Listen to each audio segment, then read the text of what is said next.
Hello YouTube, this is Morgan, Airspeed Prime here at my next Avatar weekly discussion topic video, and this one is going to be all about the Red Lotus. I'll be covering four characters here, Zaheer, Ghazan, Pali and Ming Hua, as part of this discussion video. Before I even get into that, I'll just say, sorry obviously about obviously announcing this as a kind of weekly series, and then it being probably the series that I've started that's had the most breaks in it. The main reason for that is because I think early on, obviously Smoke and Shadow Part 1 came out, which instantly kind of created a break of a week or two while I covered that. Then other stuff happened. I just got busy and having to cover some other stuff on my channel.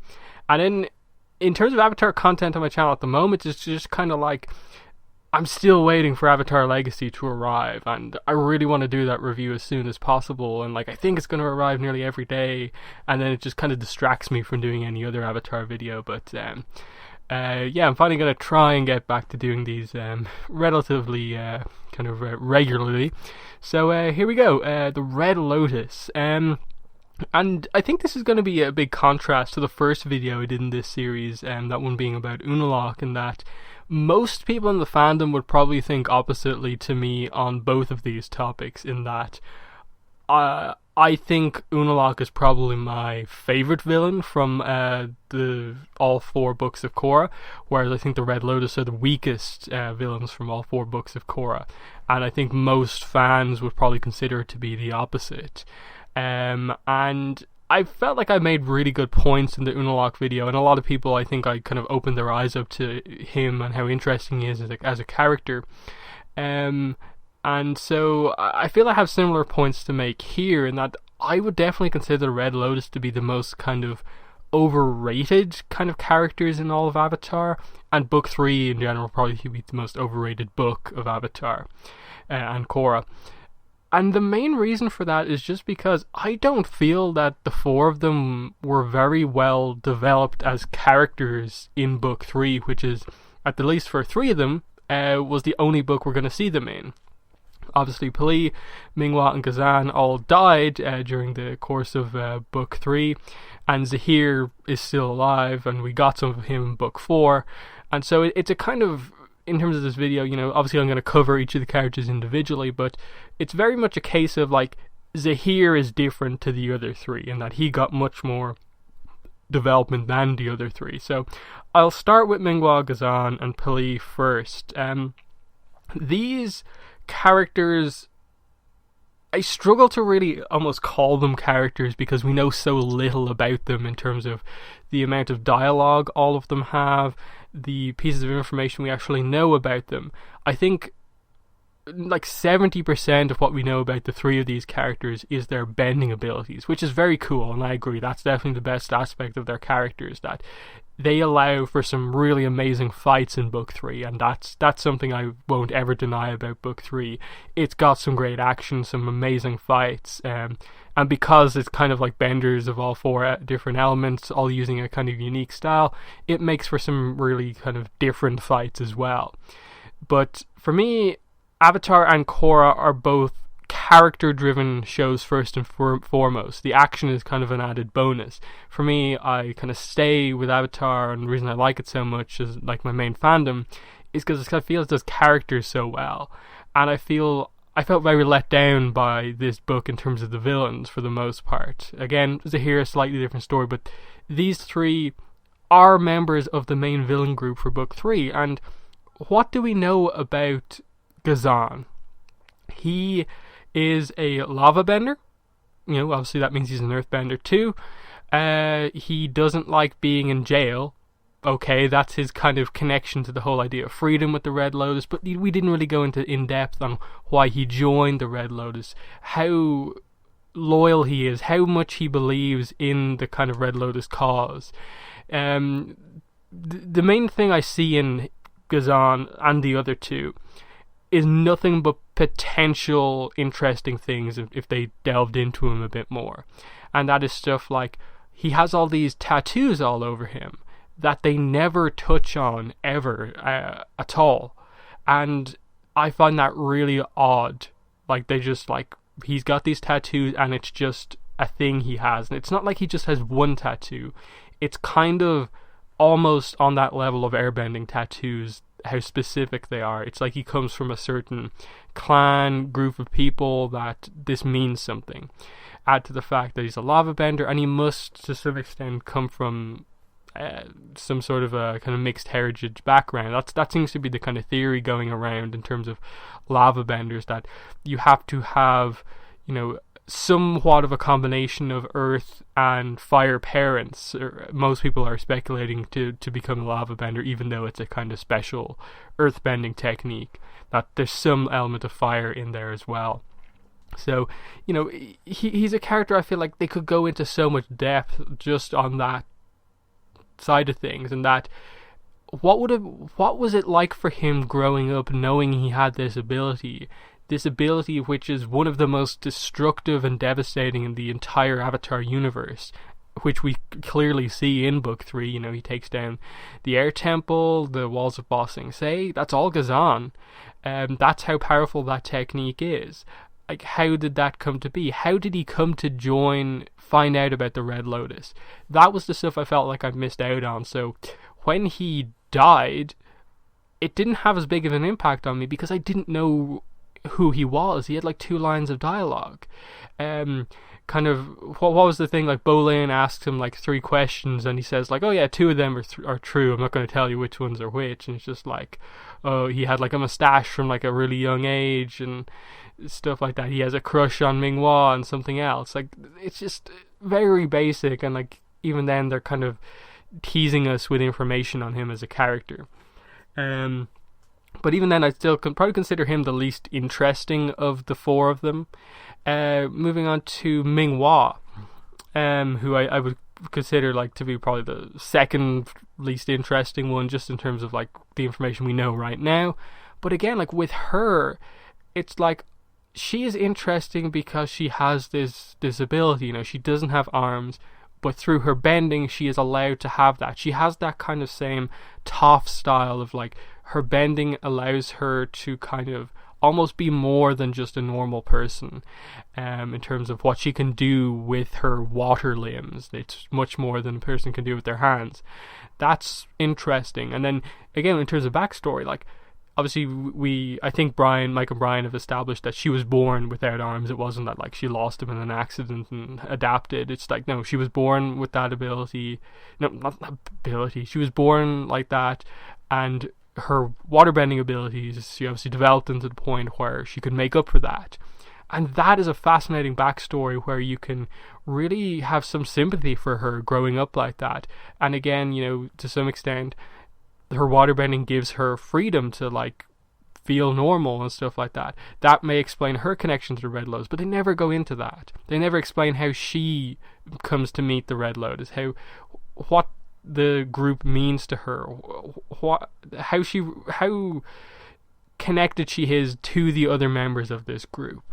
That's the sort of stuff that we really miss out on, being in this in the way things happen. And again, like Ghazan, when she is killed, I'm like, okay, Mako gets a big victory in the fight, but did I care that much about her? Like, I'll come to, I think, what they could do to kind of develop this even more towards the end of the video, but it's a similar situation with Ghazan, same as Ming Hua.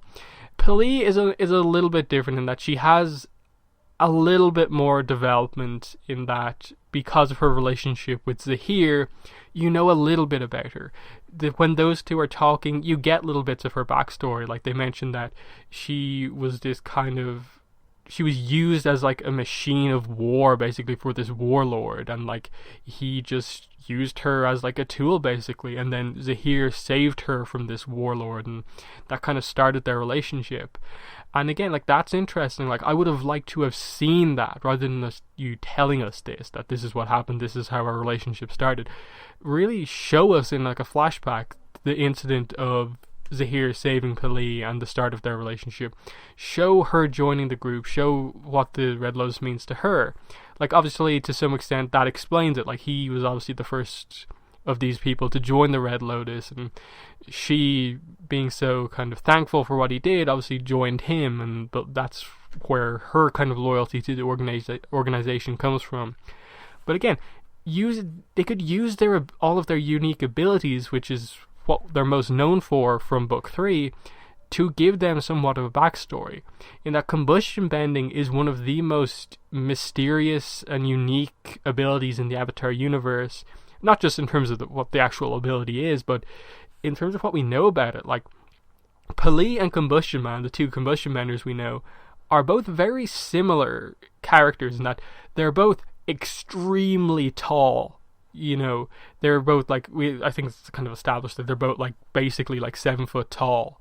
So to some extent, people with combustion bending are all very large people. That kind of makes sense, kind of, I suppose, genetically, if they have this ability that is these kind of concussive blast explosions, that they would be a large individual to basically hold their ground and not just get blown away. Like, say for instance, if Aang had combustion bending, he'd use it and get blown like across the world just with one blast.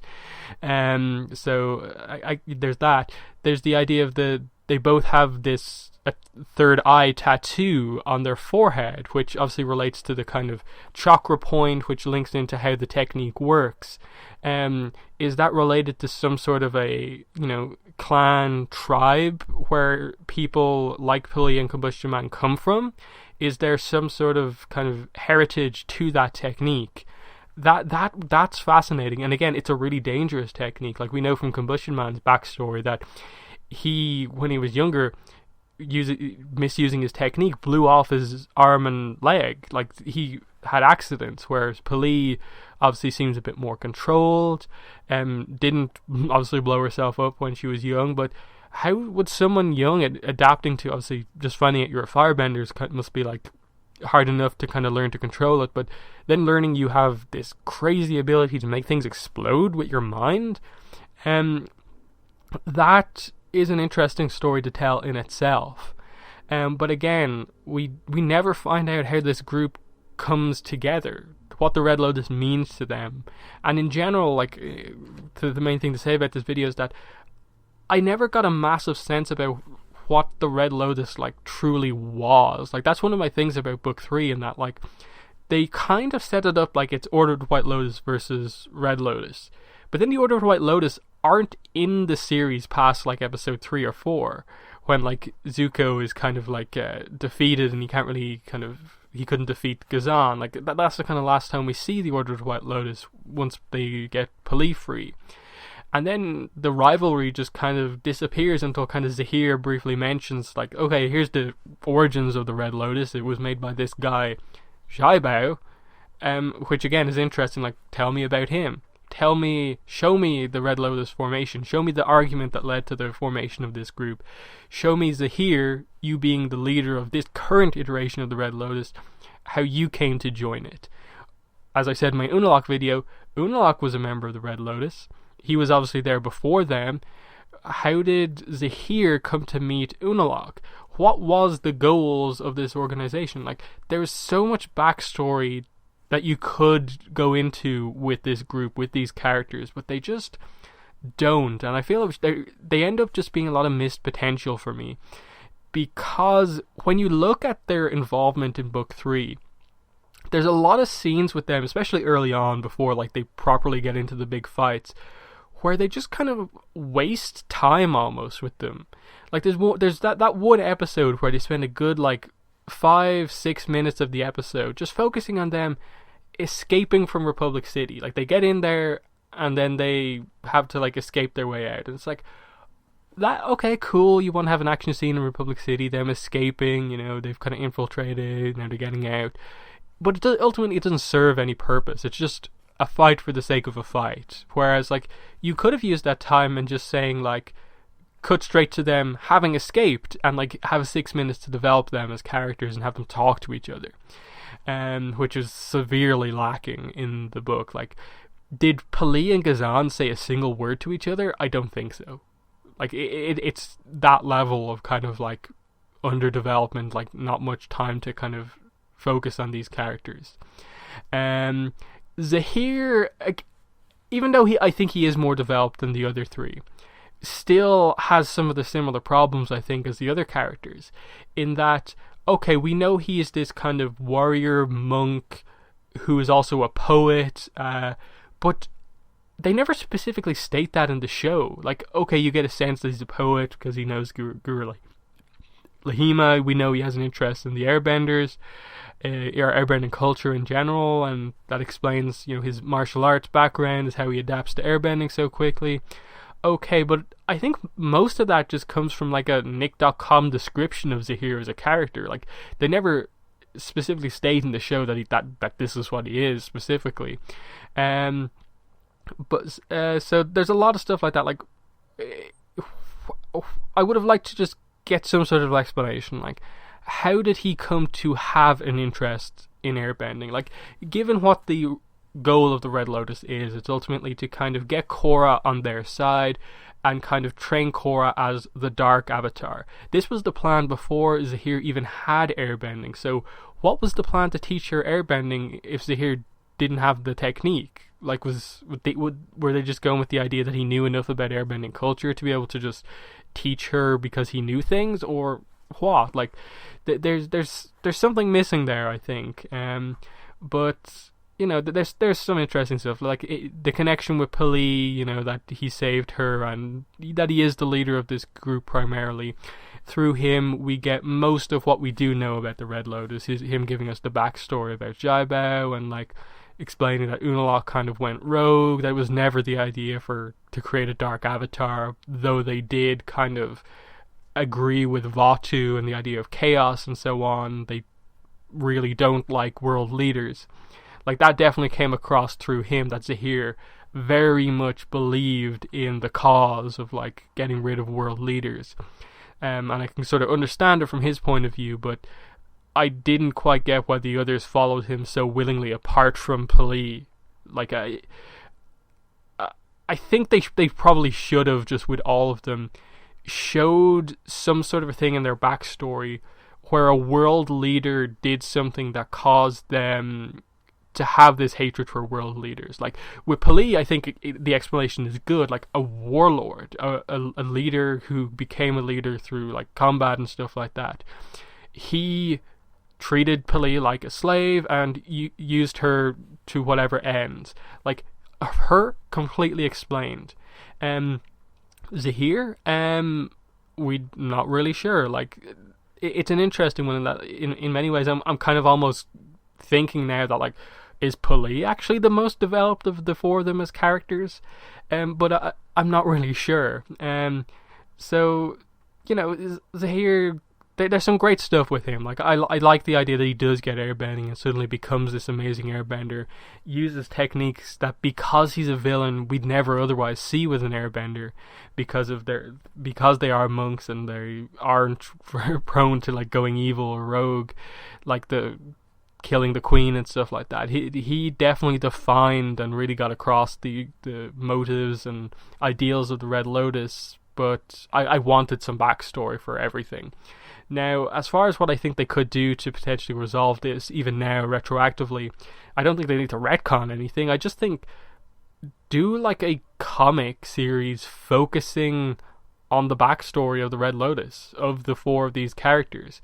You could very much do that, like have like a 5-issue miniseries that, like, okay, 1 issue per character explaining the incident in their life that led to them kind of believing in the ideals of the Red Lotus, like a world leader doing something that caused them pain, problems, or just that took away their freedom. Something like that to explain why they believe so heavily in Zaheer and the ideals.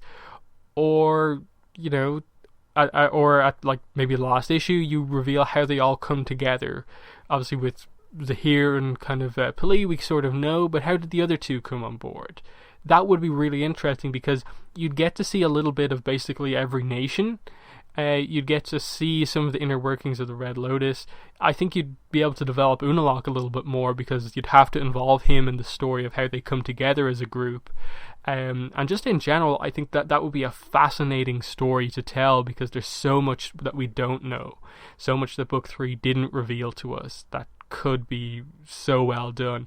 It's also the comic series where we could get finally the details of what actually happened the first time that the Red Lotus tried to kidnap Korra.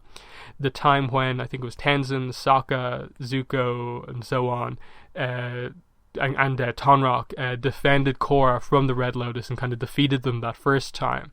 That would be a really cool way to end the story, like a kind of prequel to Book 3 explaining the villains a bit more. I think that would be perfect. It would add to the canon story about these characters and would probably resolve a lot of the issues that I had in Book 3 with these characters. So I think that would be a great idea to do. Do it in comic form, web comic form, novel form. You know, that's not something we've really seen in the Avatar universe so far. I doubt we're going to get anything animated for it, but it's a story I really want to be told, because even though, like I say, and maybe come across a little bit harsh on Book 3 and the villains, I think there's some great ideas with them, and what they do show of them is good, but it's not as good as the other villains who do get character development, who we do actually know stuff about, and we know them more than just their fighting techniques. These are just characters I feel are just filled with potential that just wasn't tapped into at all in the book that they were really a part of. And it was just compounded by the fact that 3 of them were killed in the book that they're introduced in, and they're just left like right now as dead characters we know basically nothing about. And then Zaheer, you know, I will say I really liked his involvement in Book 4 as kind of this character who, you know, had to kind of help Korra to kind of help himself. That he was in prison for good reason.